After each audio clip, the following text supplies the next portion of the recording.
If you're anything like me, then the idea of owning the Pappy Van Winkle lineup is not much more than a fever dream. Luckily, there are a ton of bourbon lovers out there who felt the same way, so they came up with an alternative. And then I, being the stubborn person that I am, set out on a journey to find a better alternative. Let's dig in. Pappy Van Winkle might be the most famous example of a coveted bourbon in the world. There's a whole range of lineups from Old Rip Van Winkle to Pappy 23 Year. Some debate about whether or not you include Old Rip Van Winkle in that lineup, but I digress. Out of that entire lineup, the only ones that I have had the opportunity to try are Old Rip Van Winkle 10 Year and Pappy 15 Year, which some people say is the best of the entire Pappy lineup. They're both fantastic pours. I'm not gonna lie to you, I really enjoy them. But I'm convinced you can get pretty close for really, really cheap. And now when I say pretty close, I mean that a bottle of Pappy Van Winkle is going to run you well over $1,000. Whereas I have a few alternatives we're going to discuss, they're gonna cost you well under $100.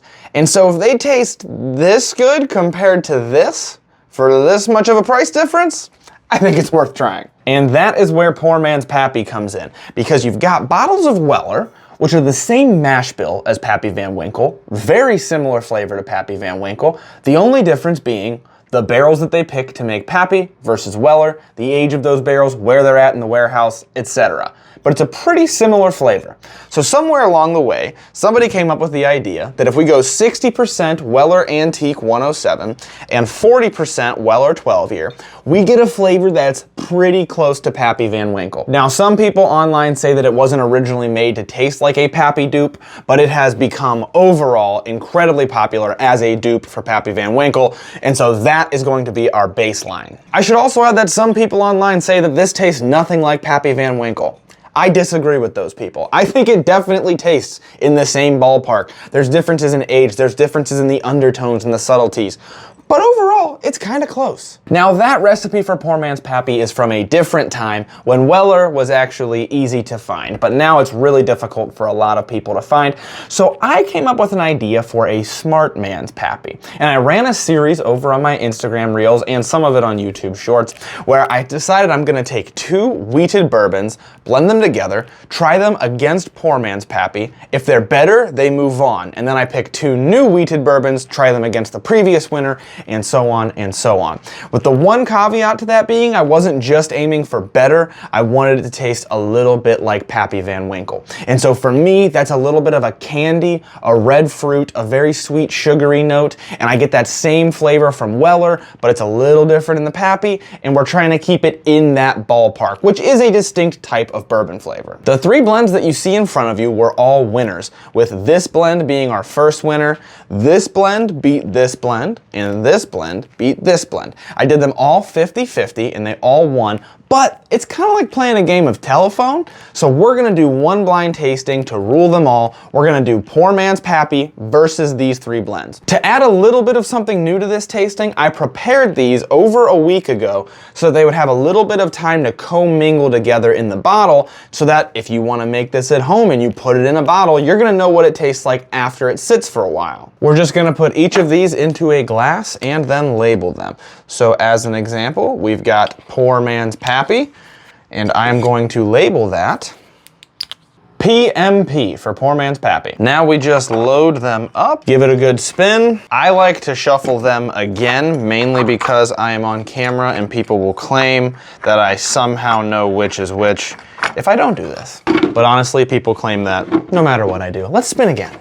Now I don't know which is which, but I will add to the screen whichever one that it is that I'm talking about so that you know what tasting notes go with which blend. And before I take a sip, I have to ask you to like, subscribe, and ring that notification bell if you are enjoying this video, because there are plenty more where that came from, and you can get even more content on the Patreon down in the description. Okay, let's do some tasting. I'm actually gonna start on the other end because this is your left. Yeah, this is your left. So I'm gonna call this bourbon number 1.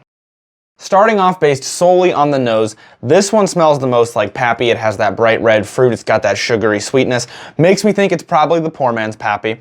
This one is the next closest, which is actually pretty close. Still has a strong sugary note, almost like a frosting. And then number 1 is actually behind that, which I like the nose of the most. Like, I think it smells the best, but it doesn't smell the most like Pappy. It's got a little bit more of a complexity, a little bit more of a barrel character to the nose. And then this one is in last. This is number 2. Last in terms of how similar it is to Pappy. It's got a little bit more of a barrel note, a little bit of a dusty note to it that makes me think maybe it's the one with the Larceny. Maybe sitting for a week amplified that dusty note a little bit. Still a very good nose, but just doesn't really smell like Pappy. Now we taste. These are all way more similar on the palate than on the nose. Starting off with number 1, we've got a little bit of a sweetness, definitely some barrel characteristic, and maybe like a nuttiness and a cinnamon that I would not expect. Very good and complex, but not as much of a fruit note as I would like for a Pappy dupe. We'll see how it compares to the others, but so far, it's almost leaning too savory for me. Switching it way up from the nose, number 2 actually has more of a bright red fruit on the palate. A little bit of an herbal, grassy note that I still can't place completely. Definitely some of the barrel sweetness. All of these are gonna probably have that sugary, slightly vanilla flavor because that's kind of why they made it to this video. But I think what makes this one distinct is a little bit of an herbal note and surprisingly some bright red fruit compared to number 1, which on the nose, totally opposite. Number 3 is getting very close. Bright red fruit, vanilla frosting type note, reminds me of cherry or maybe strawberry licorice, like either cherry licorice like those red vines or like a Twizzler, somewhere like between those two. That is exactly what I get from Pappy. When I had Pappy 15, that was like the strongest, most pronounced thing. So far that makes this the front runner because I'm getting the most of it from number 3. Number 4 is close as well. It definitely still has that Twizzlery note to it. Definitely still has that sugary note to it. It has a little more of a savory flavor, but not as dramatic as these two. This is more just like an age component. It tastes a little bit older. And that's where I wish I had like a bottle of Pappy 15 to compare to. Buffalo Trace, hit me up. Because I feel like this is where maybe this is closer to Pappy because it has that depth, and Pappy's usually gonna have a little bit more age on it. So right now I've got 3 and 4 as tied. Let's break that tie and then I'm gonna give you the results. I've gotta give 2 disclaimers before we reveal our winner. The first is that I think I liked all of these better when I made it fresh rather than letting it sit and age for a week. So maybe whatever wins, just keep it on hand and blend it fresh whenever you go to make it, 50-50 recipe. The second thing is, this was a razor margin. So when I did my first tasting, I went through just gut reaction. And like just in the quick gut reaction tastings, these were incredibly similar. If you were just tasting them without going really in depth, you'd probably be like, yeah, these taste incredibly similar. So I think any 4 of these, like maybe just pick the cheapest and make that. So I wanna give those 2 disclaimers because this is a razor margin. This is a really good blind tasting. I was struggling. Okay, without further ado, the winner is number 4, which you guys already know what it is. I don't. Poor man's Pappy. I was wondering if that was going to be the case just based on the nose. Maybe as these blends sat for the week, they mingled a little bit more, and I think their original traits came out a little bit more. But nevertheless, let's find the best alternative to Poor Man's Pappy, because that is a little bit difficult to find these Wellers. So the next one, number 3, is Maker's Mark and Middle West Cask Strength. All right, actually, good for them. I actually love Middle West Spirits Cask Strength. So this one, these two, you saw that they were tied for a second. So similar. Like I would probably, if you can't find the Wellers, I would just go out and buy this and make it, and I wouldn't lose any sleep at night.